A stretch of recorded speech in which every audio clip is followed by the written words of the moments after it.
Okay, good evening. Welcome to the Falls Township Board of Supervisors meeting for July 16th, 2019. We're going to begin with the salute to the flag, please. I pledge allegiance To the flag of the United States of America and to the republic for which it stands, one nation, under God, indivisible, with liberty and justice for all. Thank you. Mrs. Pullen? Mr. Galloway? Here. Mr. Bransky? Here. Mr. Harvey? Here. Mr. Dents? Here. Mr. Rocco? Here. Okay, before we begin, Ms. Gallagher, can we have a summary of our executive session from before the meeting? Certainly, Mr. Harvey. The board did meet in executive session to discuss several personnel items and a matter of collective bargaining. I just also want to note the board did also meet on the 2nd of July for an executive session to discuss personnel matters as well. We're going to begin tonight with a presentation from one of our most active and involved business owners here in Falls. I know we have one of our police officers here, Officer Yeager, who does a tremendous amount here in the township. He's here with Marty McLaughlin from Extreme Fitness, and I think there's a presentation we made, gentlemen.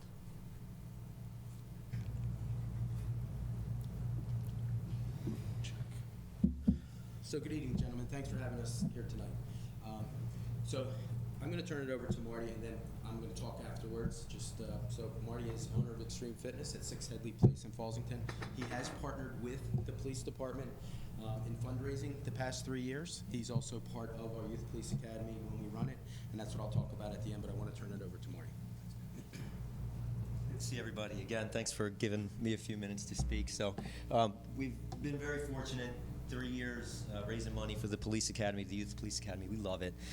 We did 5Ks the first 2 years, but the environment of 5Ks for charity is starting to get really involved, and it's getting harder and harder to get people out to them.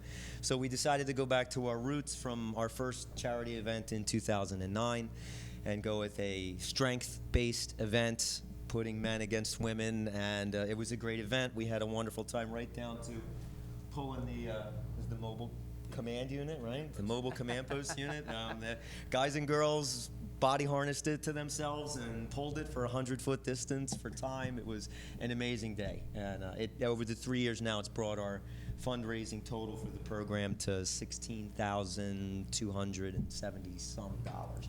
So we presented a check to John. We just brought the big check in, try and get a couple photographs with it. And we're looking forward to doing it again next year. We love the program. We love the honor of being able to train the cadets when we have the opportunity. And we love to stay promotional to what we can donate to from the business. It's something I wish more business owners did. And we have fun doing it. So we're honored to be a part of it. Looking forward to doing the same thing again next year. And thank you for letting us do it and speaking about it here. No, well, thank you. Thank you. It's my pleasure, everybody. So this year we start tomorrow. It's a 10-day program. It'll be this Wednesday and Thursday, the following Monday through Thursday, and Monday through Thursday, finishing up on August 1st. We have 42 cadets this year. We have 3 8th graders. We have 1 person going into college. The rest are high school aged. It's a youth academy that is age appropriate for young people that have an interest in the military or the law enforcement aspect of work. I have all kinds of people coming in to talk to them. This is the only program like this in Bucks County where a local police department runs their own. The challenges with this program is that each year I allow kids to repeat. So if you've ever seen it, we are on YouTube at Falls Township Police. If you click on my shoulder patch, you can see some of the videos we have. We also have thousands of pictures of the kids on Facebook. But we have kids that wear blue shirts and kids that wear yellow shirts. So a yellow shirt is a returning cadet. And so where the challenge becomes putting this program together is I change about 60% of the curriculum each year so that when a student does come back, they're not seeing the same thing or doing the same thing over and over. So we like to keep it fresh and keep it new. So this year, again, we start tomorrow. We're very excited about it. I'm really excited about the partnership that we have with Marty. Some of the other places, I'll throw a shout out to First Student, the bus company. I have a bus. We take the kids over to Cooper Trauma Center to see a trauma prevention piece. It's a very powerful thing, probably one of the most powerful I've ever seen, where you start in the trauma room and the nurse will explain everything that goes on. And you go into another room and you watch a slideshow of actual people that came in to be treated at Cooper. And so it's very, very graphic. And then we walk through the trauma room itself, which has 18 beds. The last time I went, there were 16 people in the beds, and they ask you to try and gauge the emotion of the family that was in there with their loved one. And then we ended up in the morgue, and the kids got to see a body bag. They didn't see, obviously see the body, but they saw the shape of a person. And again, it's about, your life is about choices and how your life can change in the blink of an eye if you make a poor choice. So it's a very impactful type of program. Kids are only permitted to view that once in their life, and so we generally take our oldest kids there to see that. And because of that first student who I get my buses from, they actually donated the bus to me this year, so we don't have to pay for it, which is really a great thing. So, again, thanks to Martin McLaughlin, his wife Linda, the entire Extreme Fitness family that came out to support this event, so that they could raise money to help me pay for all of this. So, if we could just get a couple of pictures, maybe. Sure, so absolutely. get them on Facebook. Yeah, definitely.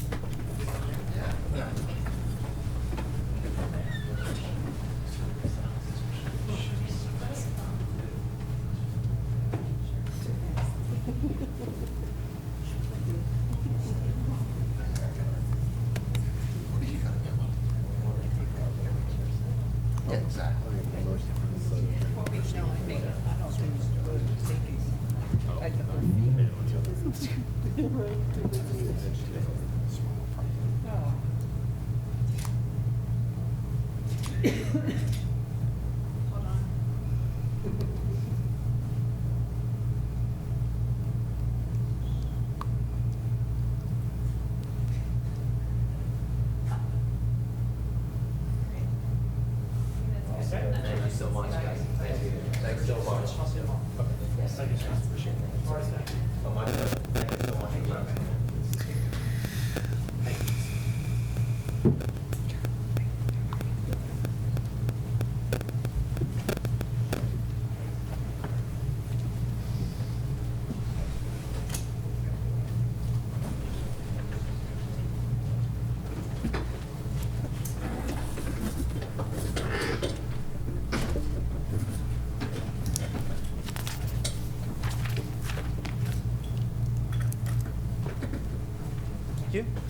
All right, next item on our agenda is public comment. We have one name on the list, Tony Batiste.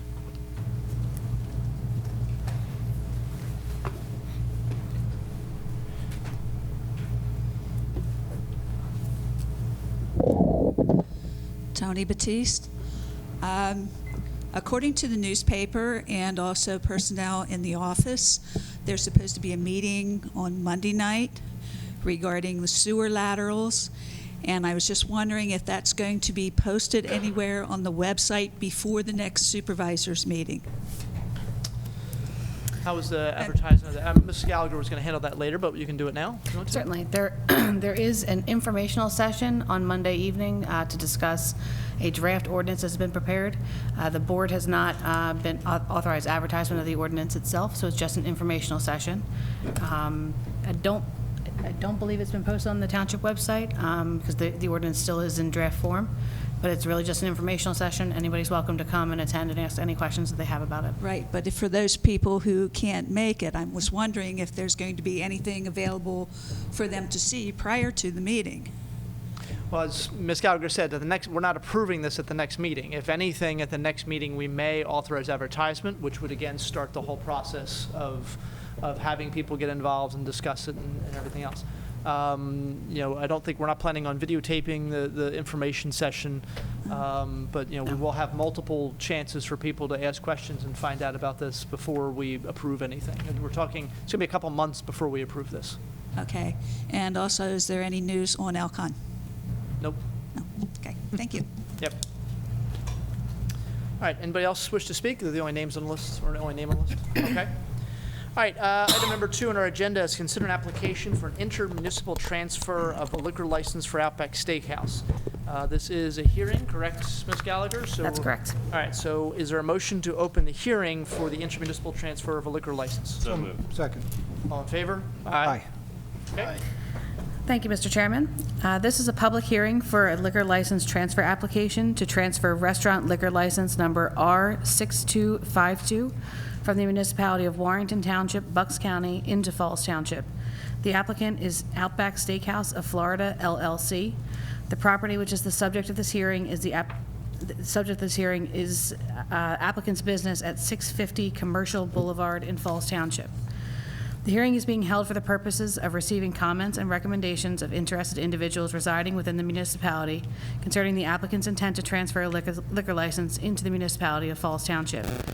This application, which was submitted by Mark Kozar of Flaherty, O'Hara, was received by the township on May 6, 2019. The Pennsylvania Liquor Code requires that the township render a decision within 45 days of the submission of a complete application, or, in the alternative, within an additional 60 days at the township's election with written notice to the applicant. By letter dated May 31st, 2019, my office notified the applicant's attorney of the township's intent to hold the hearing on the application this evening. We have reviewed and found the application to be substantially complete.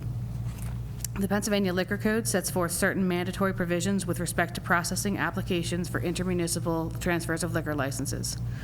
Section 4461B3 of the Liquor Code provides that an intermunicipal transfer of a license must first be approved by the governing body of the receiving municipality when the total number of existing restaurant licenses and eating place retail dispenser licenses in the receiving municipality equals or exceeds one license per 3,000 inhabitants.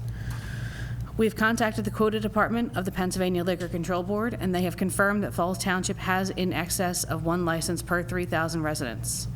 Section 4461B3 further states that upon request for an intermunicipal transfer, at least one public hearing shall be held by the municipal governing body for the purpose of receiving comments and recommendations of interested individuals residing within the municipality concerning the applicant's intent to transfer a license into the municipality. Accordingly, the Pennsylvania Liquor Control Board may not approve a new license unless the township first holds a public hearing and approves the intermunicipal transfer application. The township is required to render its decision by resolution or ordinance, and we have provided for the board this evening a copy of a resolution approving the transfer and a copy of a resolution denying the transfer. The application has been advertised consistent with the Liquor Code on July 2nd, 2019 and July 19th, 2019. In addition, the applicant is represented here this evening by Ellen Freeman, Esquire. Ms. Freeman, you will now have the opportunity to present the application, any information, any evidence you would like, and any testimony you would like, and then make yourself available. And if you have any witnesses here with you this evening, make them available for any members of the public that request party status during this hearing, and also for members of the board. Do you understand the process, Ms. Freeman? I do, thank you. And do you have any previously marked exhibits you plan on submitting this evening? No, I do not. Okay, you may proceed. Great, thank you very much. Again, my name is Ellen Freeman. I'm an attorney with Flaherty and O'Hara, and I represent Outback Steakhouse in the request for a liquor license transfer into Falls Township. As Ms. Gallagher noted, it will be located at 650 Commercial Boulevard. They will be constructing and renovating in that general area. It's a standalone business in that plaza across the street from Sesame Place. Outback Steakhouse restaurants are owned by Bloomin' Brands, and if you're not familiar with that company, that's the company that also owns and operates Carrabba's Italian Grill, Bonefish Grill, Fleming's Prime Steakhouse and Wine Bar. So they have a number of restaurants in the United States as well as here in the general area. I know Bonefish Grill is located not too far away from where this Outback Steakhouse will be. And then Outback Steakhouse alone has 24 liquor licenses in Pennsylvania, so this would be their 25th if it is approved this evening.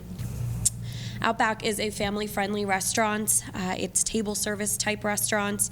And their menu has a wide range from anything from a wood-fired grilled steaks to an assortment of seafood. This restaurant itself is 6,620 square feet, and it's going to have seating for approximately 200 inside of the restaurant. There won't be any outdoor seating, but there will be an outdoor covered area for patrons to wait to be seated. And then for Outback, alcohol is really served as a complement to the meal. It's not really the general attraction at an Outback Steakhouse. They've noticed at their other restaurants that they keep an average of the restaurant standard of food to alcohol ratio, which is approximately 70% to 30%, and most of them fall under that 30% of alcohol. All the alcohol servers who will be employed at the Outback will go through the standard responsible alcohol management program, and then all of them will also go through Outback's internal safety training and policies that they have in place at all of their stores. With that, I'll answer any questions that the board may have, and of course if the public has any as well. All right, comments or questions either from Ms. Freeman or from Ms. Gallagher? Mr. Galloway? Ms. Gallagher, how many liquor licenses are there in the township? The quota department did not provide us with that information, but they did confirm that we exceed the maximum number allowable, which is the 1 per 3,000 residents. And there have been several liquor licenses transferred into the township over the last 5 to 10 years. Yeah, I think the number is like 33 or 4. I do have that number. It's 25. Oh, we have 25 in the township? That's correct. I'm not sure what your quota is, though. Should be about 13 or so. Yeah, 12, 13. Should be, yeah, should be about 13, or 12 or 13, yeah, Yeah. 12 is probably Yeah. actually, yeah. So, Ms. Galloway, anything else? No, but it is a dining establishment. It's not a place to serve alcohol. It's not your, like you said, it's about a 75-25 split. 70-30 is the restaurant average, and they fall a little bit below that. So it is probably around a 25% of their sales are for alcohol. Thank you. Mr. Boraski? Nope. Mr. Dents? Not at this time. Mr. Rocco? Yeah, I wonder if you could help me understand how you go about finding a liquor license. My concern is I believe we have some available in Falls Township, so I'm wondering. Sure. Did you look in Falls Township first? Does it? Absolutely, yeah, that's always our first step. Our firm only handles liquor licensing, so it's all we do. So, sometimes we will look in-house, but the ideal scenario would be to find a Falls Township liquor license because it would avoid this whole process here. We did look there. Finding a liquor license for an applicant typically starts anywhere from 6 to 9 months before this hearing. It takes quite a while, and once you secure one, you have to negotiate a purchase agreement, so it takes a lot of time to get one. So a Falls Township one could be available at this time, but it might not have been 9 months ago. And so when we secured this Warrington Township one, it was likely that none were available. We work with brokers across Pennsylvania, so just like real estate brokers, all they do is liquor license brokerage, and they'll come across licenses for us, and we let them know exactly what municipality we need them in. But unfortunately, if they're not available, then we look elsewhere in the county. Right, so the process is to look local and then Always. always look local, got it. Yes. Yeah, because excuse me, I'm aware of one that's available, so I was wondering if you had looked into that.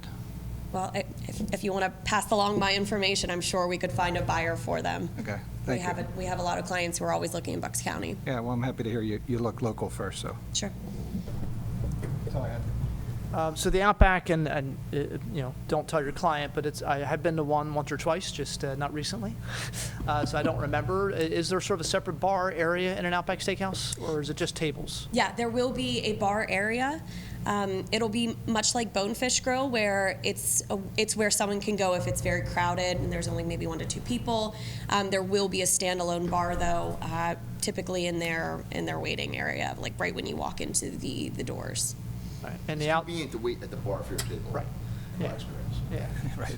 And the outside seating area is, will alcohol be permitted there or no? No, there's no serving at all in the outside seating area. It's really just sort of a lounge area where Okay. people can wait for them to be seated at the bar or at a table. All right, so it's the people who are waiting, who want to, wait at the bar, can't take their drinks and go outside and wait.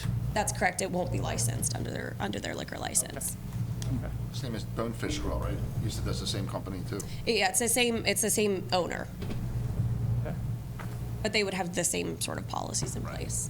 Okay.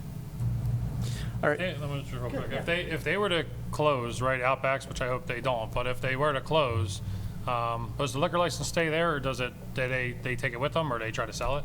No, they'll likely, I'd hate to talk about them closing before they're No, open. because but- we don't Right. want to see it vacant anymore, obviously. Sure. So, especially with that type of location, it's more likely that another chain restaurant will come and just move in there, since that's already going to be built up as a restaurant.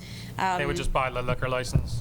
Yeah, that would be most ideal, especially, I guess they lease the building, but typically with a landlord that's that commercial in that area, I'm not sure if this is true or not, but a large landlord like that sometimes has under their lease that they can buy back the license from them and give it to their new tenant. Oh, okay. That would be the most ideal situation, but technically it's owned by Outback, so they could, if it's not under their lease, they could sell it to someone else, and it could be outside of the township. Okay. Thank you. Other questions? No. Ms. Gallagher, do you have any questions for Ms. Freeman? I do not. Okay. Are there any public questions? All right, see no hands. All right. Can you remind me, because it's been a while, Ms. Gallagher, do we close the hearing and then vote, or do we vote then close the hearing? You would close the hearing and then take the vote. Okay. All right, so no more questions for Ms. Freeman or Ms. No. Gallagher? Okay. Is there a motion then to close the hearing for the transfer, the intermunicipal transfer of liquor license? So moved. Second? All in favor? Aye. Okay. All right, so we do have two almost identical resolutions. One approves, one denies. Either way, this will be resolution 1916. And so it's not enough to say I approve, move for 1916. We have to know if you're approving or denying. I'll make a motion to approve the resolution for the intermunicipal liquor license transfer, resolution number 2019-16. All right? Yep. Yes. And just to be clear, that's the resolution approving the transfer. Yeah, that's what I meant. I'm sorry. Okay. All right, motion and made and seconded. All in favor? Aye. Aye. Opposed? Okay. All right, thank you. All right, thank you very much. Okay. Another hearing. This is 2 in a row now. This is a public hearing to consider approval of an agreement between the Falls Fire Company Number 1 and the Volunteers Financial Services Incorporated to finance equipment. Is there a motion to open this hearing? So moved. Second? All in favor? Aye. Ms. Gallagher? Thank you, Mr. Harvey. This is a public hearing that is required under applicable federal law regarding a financing agreement between Falls Fire Company Number 1 and Volunteers Financial Services Incorporated to finance the purchase of a used fire truck vehicle. The fire company is required to receive the approval of the local municipality in order to obtain the financing. The township would not be a signatory to the agreement. The only signatories are the fire company and the financing company. But the purpose of this hearing this evening is to take any comments from any individual interested citizens as well as the board, and to consider the request to approve the financing agreement. This hearing was advertised with the Courier-Times and has been placed on the township website as required by law. Okay. All right, so again, Falls Township Fire Company Number 1, which is in Fallsington, is purchasing, is again, basically borrowing money to buy a used vehicle. And we need to sort of be a sort of signatory on that, even though we're not going to be held financially responsible. We still have to have a public hearing so people know about it. Any comments or questions from board members? From Ms. Gallagher? No questions. No question. Is there any public comment or question? See no hands. Okay. That would be it. That would be the hearing. Okay. Is there a motion to close the hearing? All right. All right, all in favor? Aye.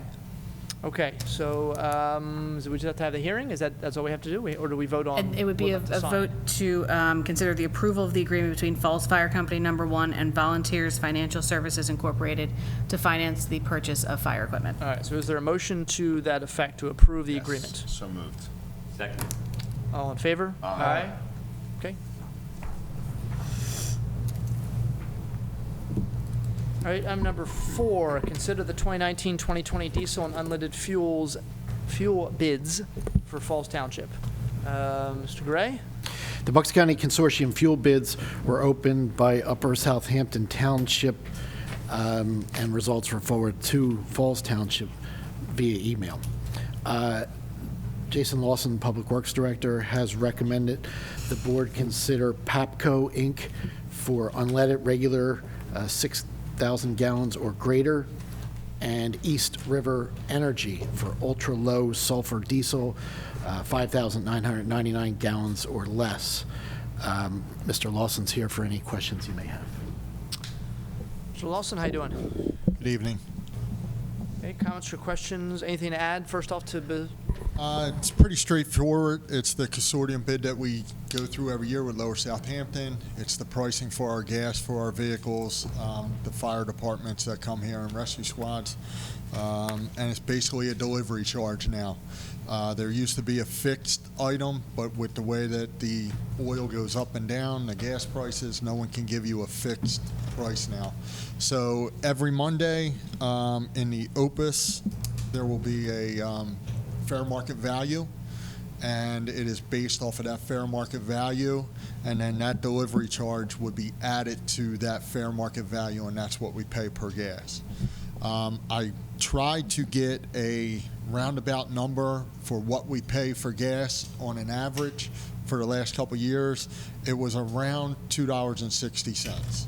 So there were some months that were really high, some months that were low, but I think there was a few months that were really high that took us to there.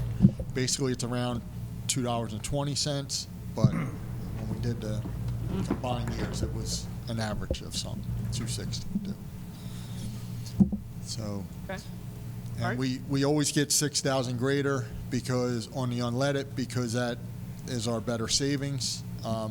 And then our diesel tank is only 1,000 gallons, so we can't go over to 6,000. Okay. All right, comments or questions from Mr. Lawson? No question. Just real quick. Jay, do we get any savings on like a bigger bulk rate? Only over 6,000 gallons. So Like we do, you know, all the fire trucks, all our trucks, rescue squads, and yeah, stuff fuels up here. so our tank is a 10,000 gallon tank. So on the gas, from 6,000 to I believe 11,000 gallons is one set price. Okay. Below 6,000 is another delivery charge. So the Opus fair market value is going to give you the gallons. Okay. It doesn't matter if you get over 6,000, under 6,000, that is the price. Now the delivery charge on a lower, under 6,000 is more. Over 6,000, you get the better savings. Sure. Okay. Now, we only have a 1,000-gallon diesel tank. I believe there's two reasons why. One, anything over 1,000 gallons, you'll have to have a DEP tank number, and then you would have to get all regulated and stuff like that. With the diesel tank, you'll have to have exposure plans and dike tanks around it. So it turns into a bigger project than just having a 1,000-gallon tank. And we get it weekly or every other week, depending. Like in the summer, we get every other week. In the winter, we get it every week because we're using the diesel more in the winter. Thank you. Mr. Dents? No. Mr. Rocco? No? Okay. Any public comment? Seeing no hands. All right, so we're really just approving, we're accepting, I guess you could say, the diesel and unleaded fuel bids, which came in through the consortium.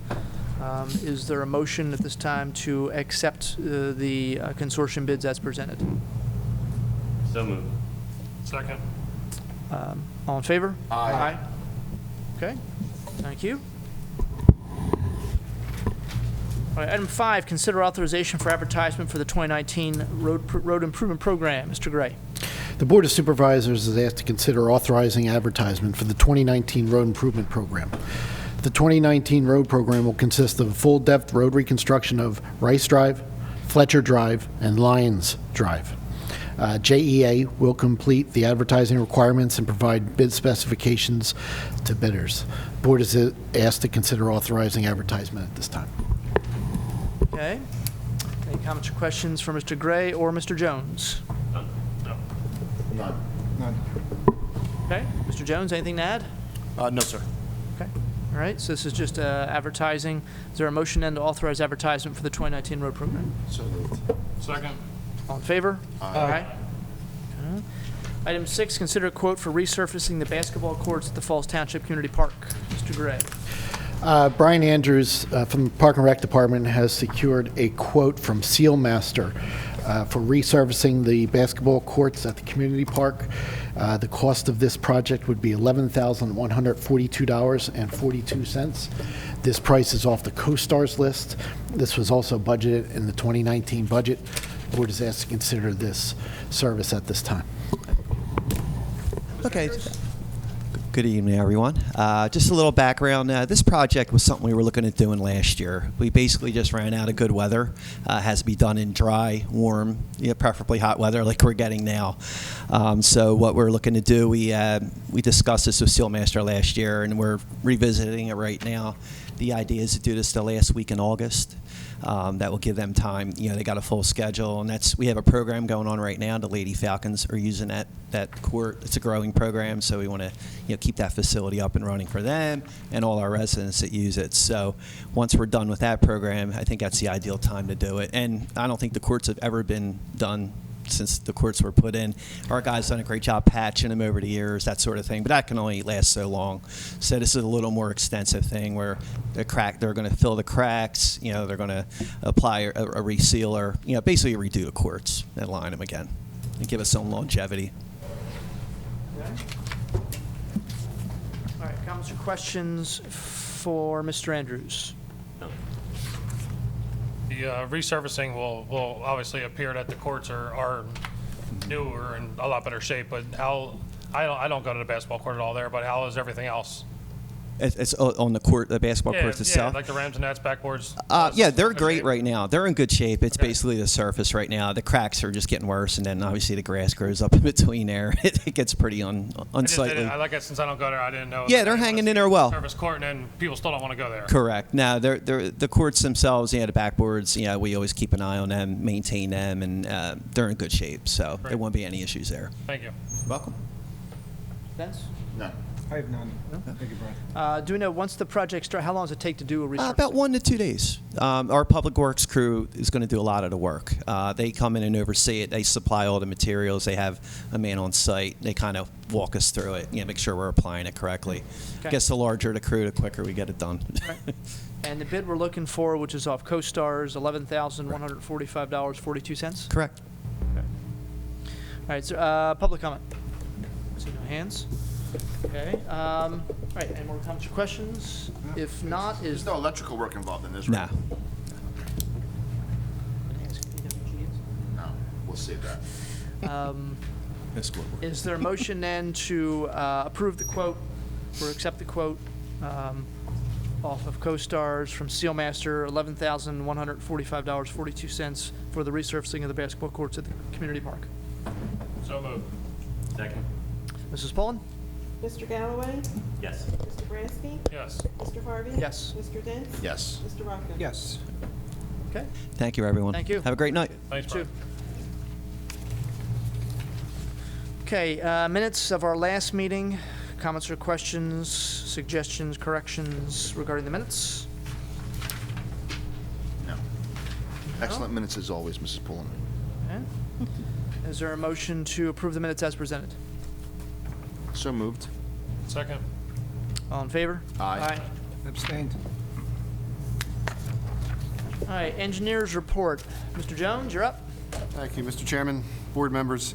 You'll see by our June engineers report that we've had 1 new floodplain permit application in the month of June, 2 general cell tower alteration applications, and 4 new earth disturbance applications submitted. We have a report of 16 ongoing land development projects. I will point out that there's a typographical error on number 16.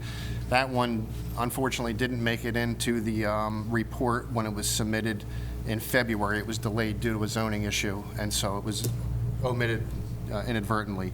And in the text of the update, it says that they're going to be before the board tonight. I apologize for that. They'll be before the board next month. That's the Campy Components project. AAA is finished and open to the public. That's a point of note. New Falls Road is St. Joe's well underway. I think the only thing that they have to begin construction on is the clubhouse, but they have the permits for that, so they still anticipate being finished by the end of the year. I actually spoke with the developer today. We have report 29 ongoing earth disturbance projects. 2 of the new ones out of the 4 are typical submissions based on a waiver of land development approval, so there's not much to report on those. And in terms of the ongoing township projects, the South Olds Boulevard culvert, we continued to work with PEMA to do the E-grant process. We have our benefit cost analysis up. It's kind of a slow process. We get backup documentation, then she reviews it and we submit it. So that's kind of an ongoing process, more to come later. The 2018 road program, we're happy to report, will be substantially complete by the end of the week. They anticipate putting final wearing course pavement down on Friday. All the driveways are complete. I think there's 1 lot that has to be sodded, and we have some miscellaneous meters to raise and some other issues regarding landscaping, but minor stuff. In the 2019 road program, we got authorization advertised, as you know, a few minutes ago. And just a quick update on that. We are going to split the project up into two. As you recall, our proposal was to design the rest of the section, and we've done that, or we're 90% on that. But in order for budgeting purposes and for seamless construction, we're going to go out to bid on half the scope, as Mr. Gray mentioned, and we'll be finalizing the design and out to bid early so that the construction for the 20 scope, which is the second half of this, will start mid-March. And if we do it that way, then we can combine both landscape packages into one package, and we think we'll get a pretty good product from that. That's where we're at. I would say that we have a resident meeting scheduled for July 31st in this room. We're going to invite the folks from the first half to come out, look at the plans that we have, and provide some input as to what special needs they may have. That'll be on July 31st at 6:30 p.m. Anticipate maybe 1 or 2 hours. The Wednesday? Yes, sir.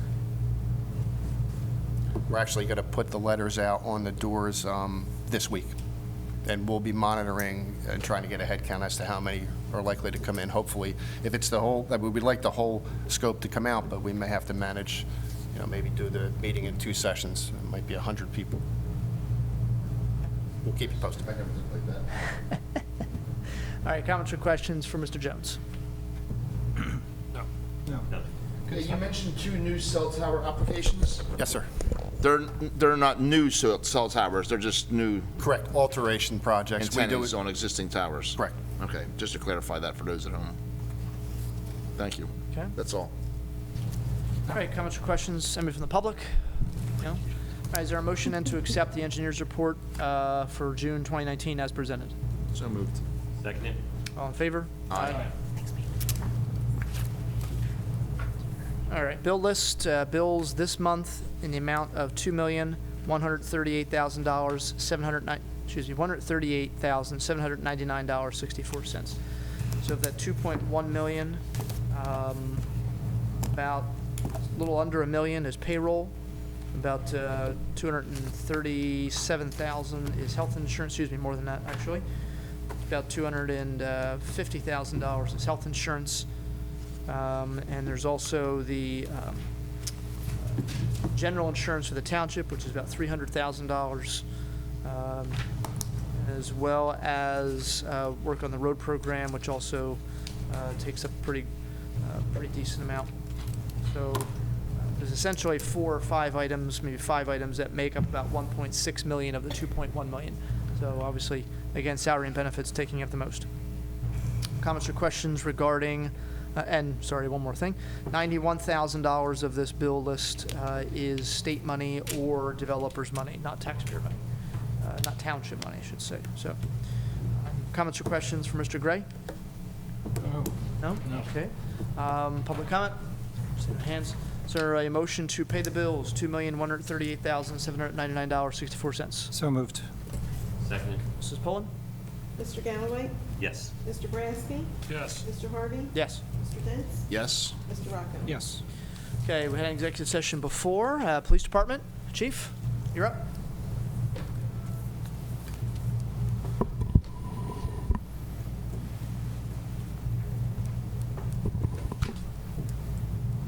Mr. Chair, members of the board, I may be the longest person near at the mic this evening. What we have several things going on.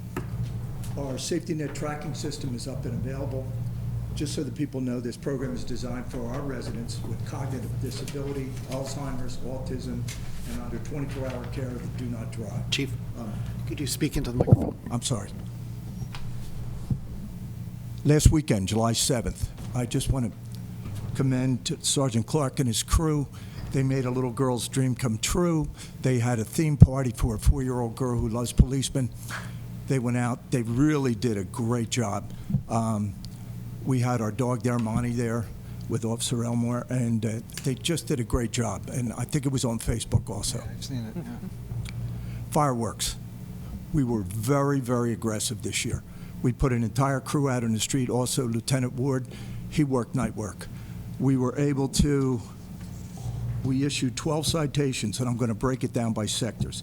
Sector 1 is the area where I live, Lower Makefield Road, Penn's Grant, West Trenton Avenue, Hedge Row, Penn's Park, Falls Park. We issued 7 citations up in that neighborhood up there. In Sector 2, which is the Fairless Hills area. Me, don't look at me. In the Fairless Hills area, we issued 2 citations. And down in Sector 3, we issued 3 citations for a total of 12. That doesn't sound like many, but it's hard catching these people in the act of doing this. We were very aggressive between July 1st and July 8th, but we only handled 33 total complaints over that time. But it was nice having the extra people out on the street. They were there for 4 hours, and they really did a bang-up job. I know in my neighborhood... Sorry. No pun intended. No pun intended, I get it. And my dogs were going crazy with the M80s, so I know anybody with animal lovers, they were having a hard time. Next on our list is July 17th, as Officer Yeager alluded to, is the start of the academy. I would be remiss if I didn't commend Officer Yeager and all the other fine men and women of our police department that have volunteered their time to make this program successful. I think this is our 3rd year in existence.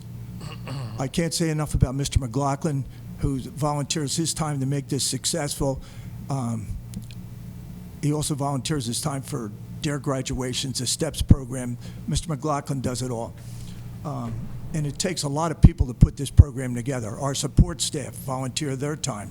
They'll be there tomorrow. So this program wouldn't be successful if everybody didn't give their all here. And it's a great program. And if any of you gentlemen happen to be off and stop by and see it, it's really a great thing.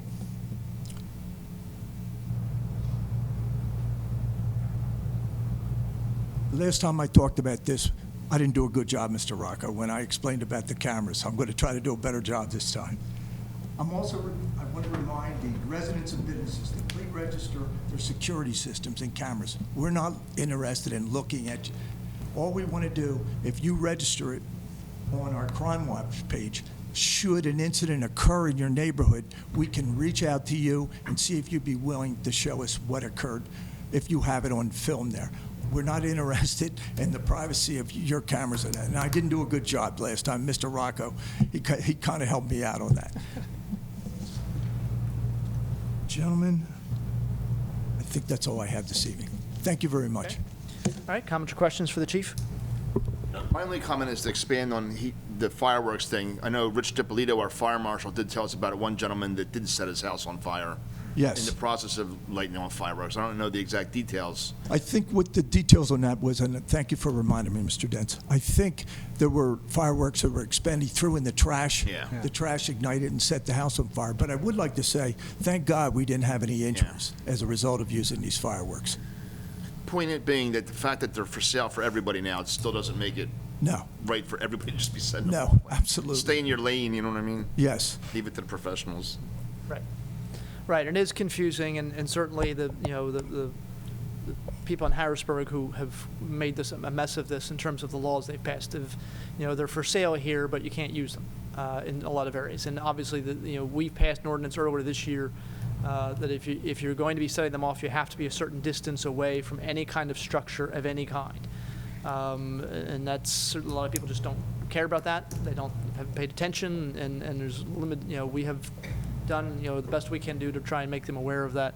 But there are dangers to them, personal dangers to property. To your neighbors. Right. And I do encourage people, because I'm still hearing about people and getting complaints from people that there's fireworks at Pinewood and Thornridge and North Park, people setting off fireworks and the police not doing anything. And I say, well, obviously, as you said, it's hard to catch people doing it. And we do rely on people calling the police. And I think part of the reason is, and we've had this discussion a lot of times, Chief, that people don't want to call 911 because they think, well, this isn't a real emergency, so I don't want to call 911. That's only for real emergencies. Well, no, 911 is for someone who's setting off fireworks and they are causing a danger. So make the phone call and say, report fireworks going off a block away from me. Here's where I live.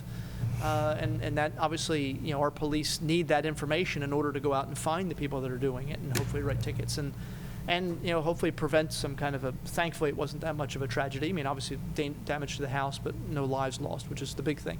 And Mr. Chairman, remember that sometimes they are doing it within what the law allows. Sometimes. Gentlemen, I do have one more thing. Sure. Unfortunately, God rest his soul, we had a gentleman commit suicide today. Yes. And in doing so, I just would like to remind the public, if you have any weaponry at home and you want to turn in, all you have to do is bring it into headquarters. We'll accept it. We'll run the numbers on the gun, so on and so forth, and we will destroy them for you. That's open to all our township residents.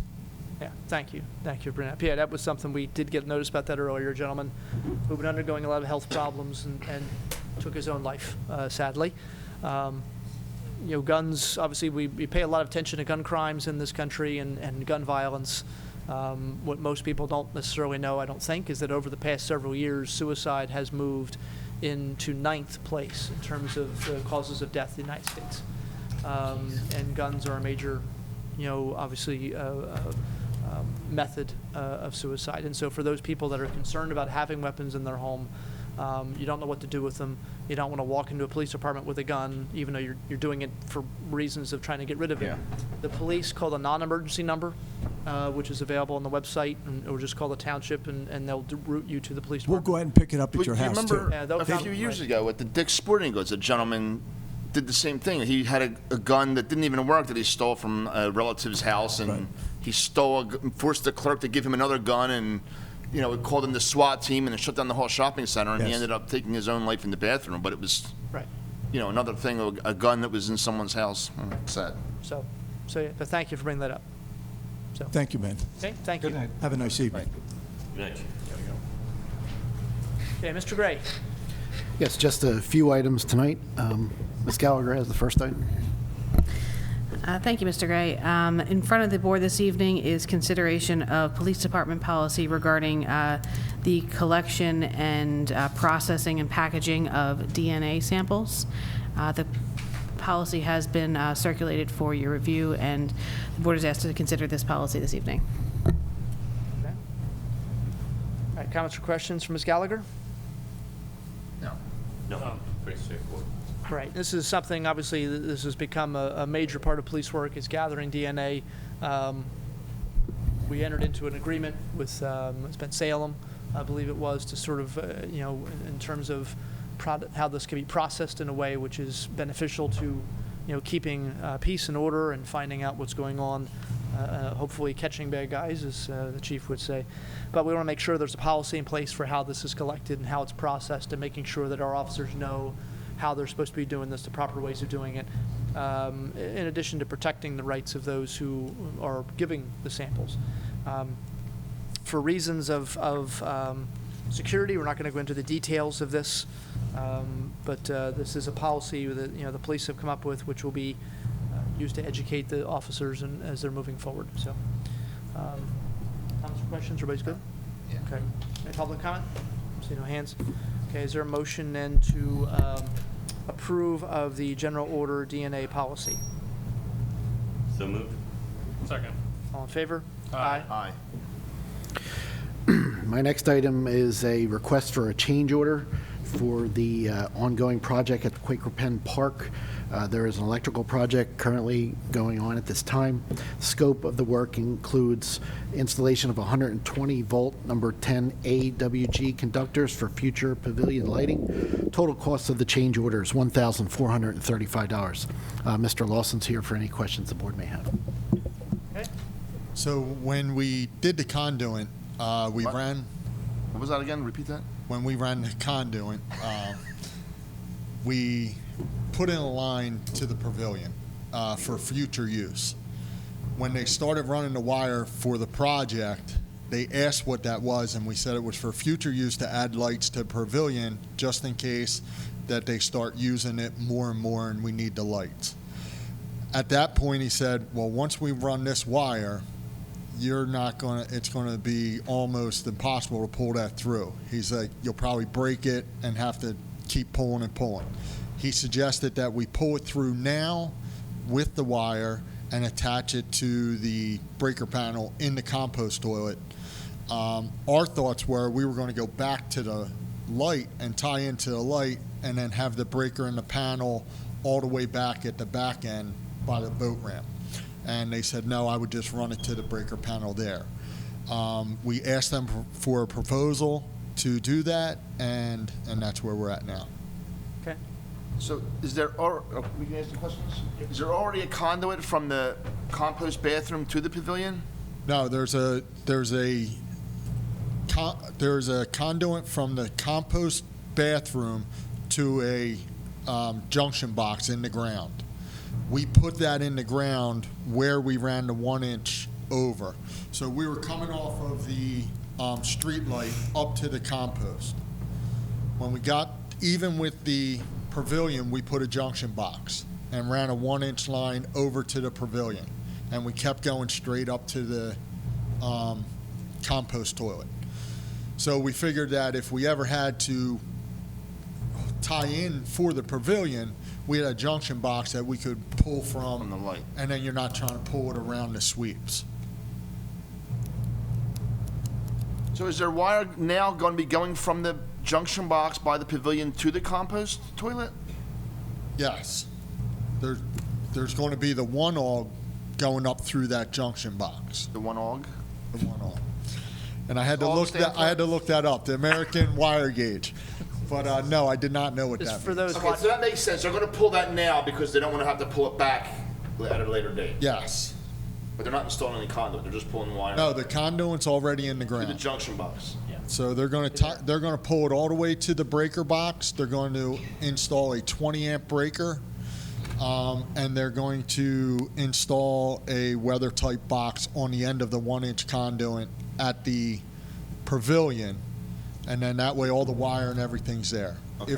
If and when, I'm assuming when, we decide to add lights to the pavilion, then we would come off of that junction box that already has the wire there. It's got to be extremely difficult to explain electrical theory to It's- Parks and Rec it's- director or Public Works director. It's tough. Two electricians on the board. It's tough because I do not really know electric. Don't touch It don't sounds touch right. ground and No, it black makes at the sense. same Your time. explanation made sense. You You just know, kind of lick your I- fingers and touch it, see if it's on. That's what Don't you do that. Okay. Especially on the 100 amp 1 gauge wire or 1 AUG wire. We seen this coming tonight, and we were like, Yeah, but Mr. Rocco tipped him off, so he's back there Googling the definitions. Yeah. I mean, I'm sorry. No, I do not know much about electric. I only went by what he said. Yeah. That's why Your explanation was good. I asked Joe to bring it to you guys to make sure that that was right. It sounded right to me, trying to pull that through. I know that they went to pull the one wire. They tried to do a long pull to go from one box, and they tried to wrap it around, and the string broke, and they had to pull the wire out. So, and then they pulled it up to the 1 and over. So it just seemed like it was sensible what he said. Okay. Any other comments or questions? None. No? No? All right. All right. You've been raked over the coals enough, I guess, Mr. Lawson. Any public comment? All right, so this is just approving, what's the number again, Mr. Grave, for change order? 1,435, change order number 1. Okay. Is there a motion to approve the change order for $1,435 for the Quaker Penn Park electrical upgrades? So moved. second. Mrs. Pullen? Mr. Galloway? Yes. Mr. Boraski? Yes. Mr. Garvey? Yes. Mr. Finn? Yes. Mr. Rocco? Thank you for your patience. Thanks, Jay. And let the record show, Mr. Rocco had to leave. He had a business trip. He's got to catch a flight out of Philadelphia tonight. So, Township recently received a letter from Dr. Gritzula at Pennsbury School District requesting consideration for donation of 2 used township vehicles. The township does have 2 vehicles available, and they are out of the current fleet. They are prepared to go to a auction sometime soon. But if the board were to consider, we could donate these 2 vehicles to Pennsbury School District. They would be 2 used Ford Crown Victorias. okay. Comments or questions? No. No? Public comment? See no hands. Is there a motion then to approve the donation of 2 Crown Victorias to the Pennsbury School District? So moved. Second. All in favor? Aye. Just want to announce there will be a blood drive held here at the Falls Township Municipal Complex this coming Friday, July 19th, from 9 a.m. to 2:30 p.m. Also, I want to announce several new businesses that opened during the month of June. They include Young Nail and Facial, Inc. at 93 Makefield Road in Morrisville, Janissa Home Healthcare at 164 Lincoln Highway, Suite 202, Artistic Nails Plus at 493 Oxford Valley Road in Fairless Hills, and Zamora's Beauty Boutique at 312 West Trenton Avenue, Suite 3 in Morrisville. And finally, I just want to announce that there are Mylars, MLH Mylars ready for signature. That's all I have. Thank you, Mr. Chairman. Okay. All right.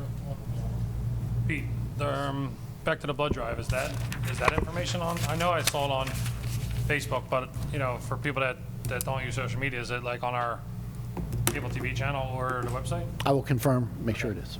It'd be nice to get it, you know, get some residents out for that and have a good showing. You know, we do one at my work. It's coming up in a couple weeks after that, and they, you know, let anybody come in. Like, you know, anybody can come to it. It's just that they try to get as many people from, you know, from work to go to. So, yeah, it'd be nice if we can get it out a little bit better. Thanks. Okay. All right, board comment. Mr. Dents? I have no comment tonight. Rasky? Mr. Galloway? No comment. Okay. Just a couple things I want to reiterate. This coming Monday will be a public information meeting here. What time, Ms.? 7 o'clock. 7 o'clock here in this room regarding a proposed lateral inspection ordinance. This is something that the DEP is essentially telling us that we have to do, which is to pass an ordinance. A lot of municipalities have this, which would require property owners, not just homeowners, but property owners, when they sell their property, to have the lateral sewer line, which runs from the house out to the street, video cammed basically to inspect it, make sure there's no breakages, it's intact. That's something that is being done not only to protect the interests of the new buyer, but also to make sure that we are cutting down on what's called inflow and infiltration, which is water that seeps into these sewer lines if they're cracked or broken, tree roots have gotten into them, and that causes overflow at sewage treatment plants, which you know, causes problems down the line. So it is something that DEP is telling us we have to do. So this is really just an information session about that. The people from TOFA will be going over information for anybody that's interested. So, and as I said earlier, this is something that we'll be looking at sometime in the fall in terms of passing an actual ordinance. So, also want to talk about the August meeting. I mentioned to the professionals as well as board members. 2 board members, as of right now, will definitely not be here for that August meeting, which I think is the 20th. Of course, there's always a risk if one of the other 3 members, you know, something comes up and they're ill. You know, there has to be at least 3 members here at this board. Is there an interest in moving that August meeting? I know if the meeting is moved from Tuesday to Wednesday of that week, I will be able to be here. Mr. Rocco still will not be able to be here. If the meeting's moved till Thursday, I think all of us will be here. I did check with professionals. They are all available on Wednesday or Thursday of that week. So what's the pleasure of the board? I'm fine with Thursday. Thursday. Okay. All right, so we'll move the meeting. That'll be the 22nd, I believe. Yes. Yes. All right, so Thursday the 22nd will be the Board of Supervisors meeting for August. And I think that shouldn't cause any issues with land development or anything else, no other timetables. Okay. Okay. All right, and finally, I just want to, I had some communication back several weeks ago with one of the supervisors in Lower Makefield Township, Fred Weiss, who's actually a dentist. And he had talked to me about Pennsylvania American, which is a private water company that supplies water to parts of Falls Township. And the fact that they do not add fluoride to the water they provide for the residents in those areas, which was something I found hard to believe. I talked to the foreman at TOFA and asked him about adding fluoride, and he was convinced that I was wrong. He said it's not possible that they're not adding fluoride. It can't be. Everybody adds fluoride. So I double checked, and sure enough, Pennsylvania American doesn't add fluoride unless all of the municipalities it services, ask for it to be done. The Supervisor Weiss from Lower Makefield, again, a dentist, said he was pushing Lower Makefield to send Pennsylvania American a letter requesting that fluoride be added. He asked if we would do the same. I have drafted a letter highlighting sort of the benefits of fluoride, the fact that the CDC says that the fluorination of water starting in the 1940s and 50s is one of the 10 most significant health improvements of the 20th century in terms of the United States, and the real serious drop in things like tooth decay and cavities and other problems that has happened ever since that's gone on. So I'll ask for a motion from the board to forward that letter on to Pennsylvania American, asking them to add fluoride to the water of the residents they serve here in Falls. Is there a motion to that effect? I'll make that motion, yes. Second. All in favor? Aye. Opposed? Okay. All right. And with that, I'll entertain a motion to adjourn. So moved. Second. All in favor? Aye. Thank you.